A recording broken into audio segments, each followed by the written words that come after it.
ಮೂಲತಃ ಯಾವ ದೇಶದಲ್ಲಿ ಹುಟ್ಟಿಕೊಂಡಿತು? ಭಾರತ ಸರ್.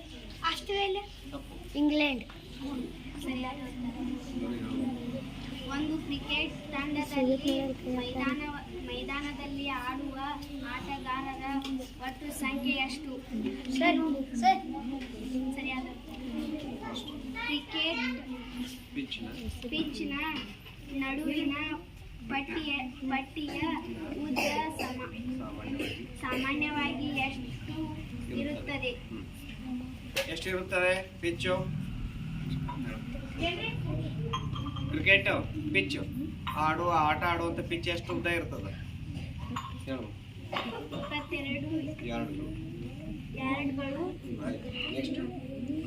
ಒಂದು ಓವರ್ನಲ್ಲಿ ಬಾಲರ್ ಎಸೆಯಬೇಕಾದ ಕಾನೂನುಬದ್ಧ ಎಸೆತಗಳ ಬಾಲ್ ಸಂಖ್ಯೆ ಎಷ್ಟು? ಒಂದು ಓವರ್ನಲ್ಲಿ ಬಾಲ್ 6. ಸರಿಯಾದ ಉತ್ತರ. ಎಷ್ಟು ದಿನಗಳವರೆಗೆ ನಡೆಯುತ್ತದೆ? ಟೆಸ್ಟ್ ಎಷ್ಟು ದಿನ ನಡೆಯುತ್ತೆ? ಟೆಸ್ಟ್ ಆಟ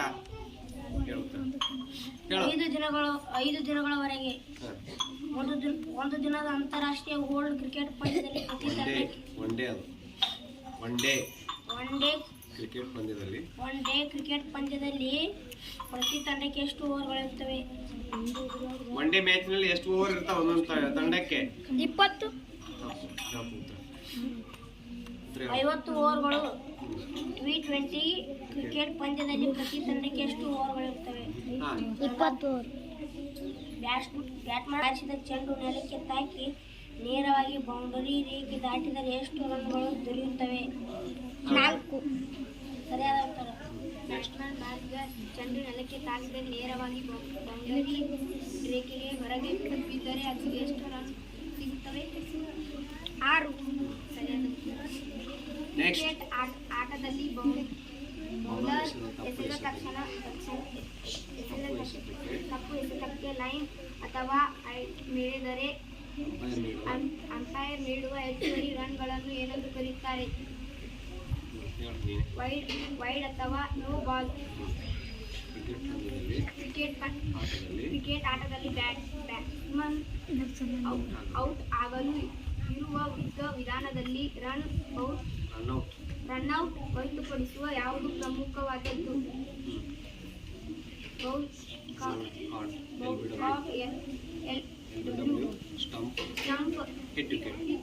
ಕ್ರಿಕೆಟ್.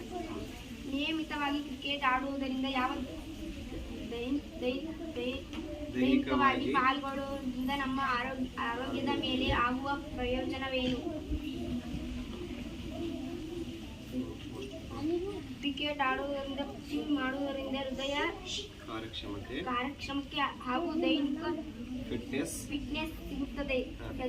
ಕ್ರಿಕೆಟ್ ಆಟವು ಮಕ್ಕಳಲ್ಲಿ ಯಾವ ಮಾನಸಿಕ ಹಾಗೂ ಸಾಮಾಜಿಕ ಕುಲವನ್ನು ಬೆಳೆಸುತ್ತದೆ? ತಂಡ ನಾಯಕತ್ವ, ಒಗ್ಗಟ್ಟನ್ನು ಮತ್ತು ಕ್ರೀಡಾ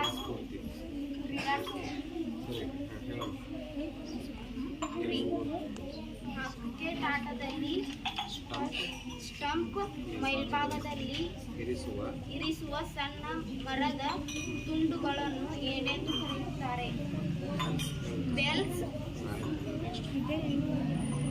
ಕ್ರಿಕೆಟ್ ಆಟದಲ್ಲಿ ಬೌಲರ್ ಚೆಂಡನ್ನು ಎಸೆಯುವ ಮುನ್ನ ಓಡಿ ಬರುವ ರೇಖೆಯನ್ನು ಏನೆಂದು ಕರೆಯುತ್ತಾರೆ? ಪಾಪಿಂಗ್ ಕ್ರೀಸ್ ಮತ್ತು ಬೌಲಿಂಗ್ ಕ್ರೀಸ್. ಅಂತಾರಾಷ್ಟ್ರೀಯ ಕ್ರಿಕೆಟ್ ಮಂಡಳಿಯ ಪ್ರಧಾನ ಕಚೇರಿ ಎಲ್ಲಿದೆ? ದುಬೈ. ಕ್ರಿಕೆಟ್ ಆಟದಲ್ಲಿ ಹ್ಯಾಟ್ರಿಕ್ ಎಂದರೇನು? ಬೌಲರ್ ಸತತ 3 ಎಸೆತಗಳಲ್ಲಿ 3 ವಿಕೆಟ್ ಪಡೆಯುವುದು. ದೈನಂದಿನ ಜೀವನದಲ್ಲಿ ಕ್ರಿಕೆಟ್ ಆಟದಿಂದ ನಮ್ಮ ಮಾನಸಿಕ ಸ್ಥೈರ್ಯ ಮತ್ತು ಏಕಾಗ್ರತೆ ಹೇಗೆ ಹೆಚ್ಚಾಗುತ್ತದೆ? ತಂತ್ರಗಾರಿಕೆ, ಒತ್ತಡ, ಮತ್ತು ತಾಳ್ಮೆ ಕಲಿಯುವ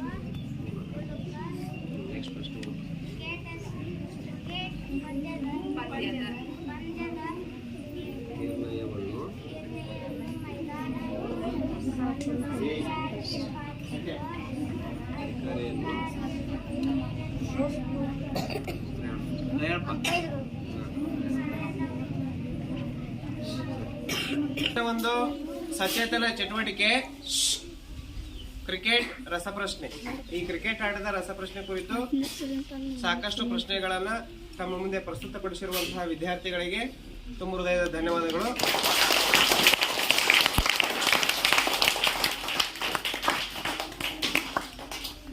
ಈ ಕ್ರಿಕೆಟ್ ಆಟ ಎಂಬುದು ಜಗತ್ತಿನಲ್ಲಿರುವಂತಹ ಜನರನ್ನ ರೋಮಾಂಚನಕಾರಿಗೊಳಿಸುವಂತಹ ಒಂದು ಆಟ ಇದು.